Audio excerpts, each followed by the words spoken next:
Hello, my peace and blessings be upon you and your loved ones. Hi, welcome back to this channel. We are going to talk about 5 ways to stack habits over habits over habits over habits. Not momentum.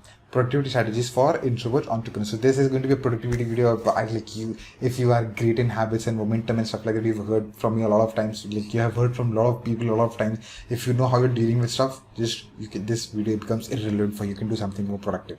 Now, if you find yourself stuck at some point, you're not able to get answers, or you're kind of stuck and stuff like I'm not able to build this habit first. What do? We are going to talk to you about that in like 5 ways you can do that. So this video, if this is not video, if you feel you know all these things, it is an irrelevant video for you. You can leave it right now. If you find it's important, welcome, and let's dive into the video. Thanks so much. And we are going to talk about 5 ways to stack habits over habits. So first and foremost thing that I've learned from Russell Brunson is that what I'm going to show you right. Number one. Point number one is integrate with the existing flow, not existing habit. So habits are something that you want to create. Habit is recording a video, like working out on time, waking up on time, sleeping on time, brushing your teeth twice a day, like drinking water this many liters, this many glasses, and talking to people, doing meeting, making money. There's 1,000 things you need to build habits on, but we are somehow failing at it, doing all the time. Like one of the questions that I had way back 2021, a year, almost a year back, is I just wanted to ask one person that Fazil has a great habit when it comes to tracking things and journaling things, but I keep on failing in one thing, that is workout. I work out for 4 days, I break the habit. I work out for next 10 days, I break a habit. I work out for 21 days, I break a habit. I keep on working on it and it just breaks. Like, how can I build a habit out of this? That was one question which I never asked that person, and then I started working, because from next day onwards the momentum built up. So one thing that I've learned from Russell Brunson, this one, I like integrate with the existing flow. Integrate things. Now, what do I mean by that? Is you are already doing something regularly. There is already discipline within you. You are sleeping at a time, you are waking up at a time. No matter how pathetic that schedule is, no matter how great that sleeping pattern of yours is, it can be good, it can be bad. No judgments. But then, you, for example, you sleep at 8 in the morning, wake up at 3 in the morning, something that I've been doing lately. It's a very bad schedule. But then that's an habit that you've got. Okay, great. So that's an habit you've got. How can you integrate other things with it? With an existing flow, not an habit, not an existing habit, but an existing flow. You have been doing something consistently. You're sleeping, you're eating, you are maybe going outside, you're maybe watching Netflix, you're eating ice cream. These are the couple of things you're doing on a daily basis. List them out, what you're doing, so that what is an additional habit that you want to build, you integrate it with it. For example, if you are binge eating junk food, for example, or ice creams, for example, what you can do is take it. What I'm going to do is 5 o'clock, I'm daily having ice cream. So what I'm going to do is before 5 o'clock, say 4:30, I'm going to wake up, change clothes, do workout for 10 minutes, not more than 10 minutes, and go take shower, get fresh, and then eat an ice cream. Or eat an ice cream, immediately go for a workout. You are existing, integrating with it. What do you do when you wake up in the morning? First thing you do when you wake up in the morning is like you use your phone, you go brush your teeth. Okay. Third thing, what can be done? Okay, you can work out, or you can have food, or whatever that is. What is the most important? Just see a pattern of things that you're already doing and try to integrate the habits that you want to build within existing, so that you can break it. One of the things I have been doing it, okay, there are meetings, constant meetings that I do. And one of the habits that I want to build for like good 2 years was recording content, the free YouTube content and podcast content. What I started to do is, okay, what I'm going to do is either I'm going to record a video before the meeting or after the meeting. Like that's like the thing that I'm going to do. And I failed a lot of times, but then one thing, I've kind of picked that habit, because now when I started to get into habit, before the meeting, it becomes difficult for me. After the meeting, it becomes easier for me to integrate. You know why? Because I've already had a conversation. Now that conversation, I can take the gist of the whole conversation and record a video out of it.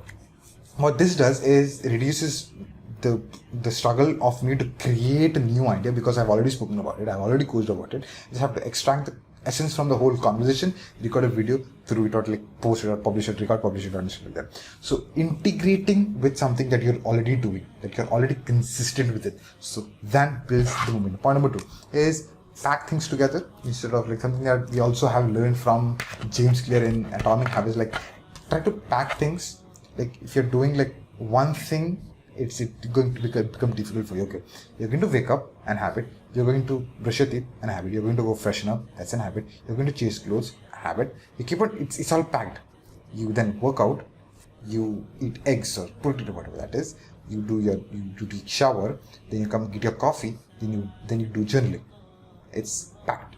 There are 8 things that go hand in hand. Like literally, this like if you miss out one thing, the day is going to go miss, because these are like this is like the train. Like the big picture, it's all linked together. When you do things in packed, everything is done. One thing misses, the whole momentum goes. So it's like packing things together.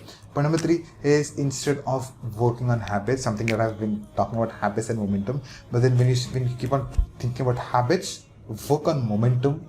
Habits are going to build on the as a secondary thing to the habit, to the momentum.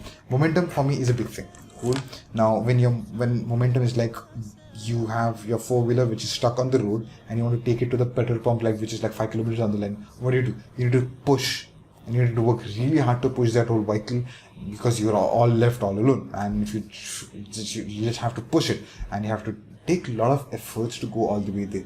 Now, when you're starting a momentum, it's really difficult. But then you keep on working on the momentum. What is happening is, okay, the one thing that you want to do is work out.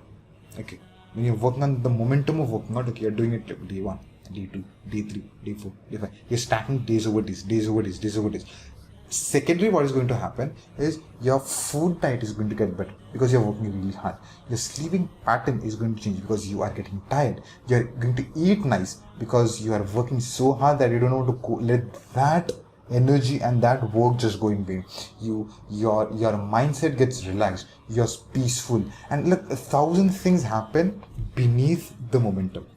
So work on the momentum. Like you can take one thing from this page, like work on the momentum. 4th one is, again, it's all about tracking the momentum. Like day 1, day 2, day 3, day 4. If I keep on tracking, like what have you done? Because one thing I kind of highly disagreed with one of the members that I was having coaching with just like before this college, like, first of all, you need to stop tracking. They're like, no, I'm going to do that. Tracking keeps my sanity in place. Like, it's like, though it's a good day or a bad day, both the days I have to track, because that is what has been making fuzzle. So when I track the momentum, both good and bad, when I'm into future, I'll be seeing, okay, what made that fuzzle. I'll just go back for the trackers. It's like, this is what I did on a specific day that has made fuzzle who fuzzle is. Tracking the momentum, and with tracking the momentum, you're elevating the momentum as well. It's like, okay, you are planking for 30 seconds. That's an habit. And how do you elevate momentum? Okay, you do for 31 seconds, then you do for 35 seconds, then you do for 40 seconds, then you do for 42 seconds. And habit is constant. Momentum keeps on elevating. You do it for a minute, then you do it for 2 minutes, then you do it for 2.5 minutes, then you do it for 2 minutes, 50 seconds, then you hit that 30 seconds, 3 minutes, 30 minutes. A plank for 30 minutes, so great. So when you elevate, it's a constant thing. So this is how I think that this is what I've learned over a period of time. Is like, this is how you can stack habits over habits. More on the lines, for me, it's personally, it's all about momentum. That's like, okay, how can I see this momentum is built, started. When that is getting created or started, the whole goal is not to break it. The whole goal is not to break it, you're building 1,000 different habits beneath it, which again is secondary, but then that's how, for me, the habits have been building it. So it's like, integrate with an existing flow, not an habit. Integrate with an existing flow, pack things together, work on momentum, track momentum, and elevate the momentum. You do these 5 things, and I think you're going to build a lot of habits subconsciously as a secondary, not as a prime focus, but then you are going to do that. That brings us to the conclusion of this fun video. What you have learned, I hope you have taken some value out of it. Thanks so much. I am going to see you in another exciting video. Thank you so much. May peace and blessings be upon you and your loved ones.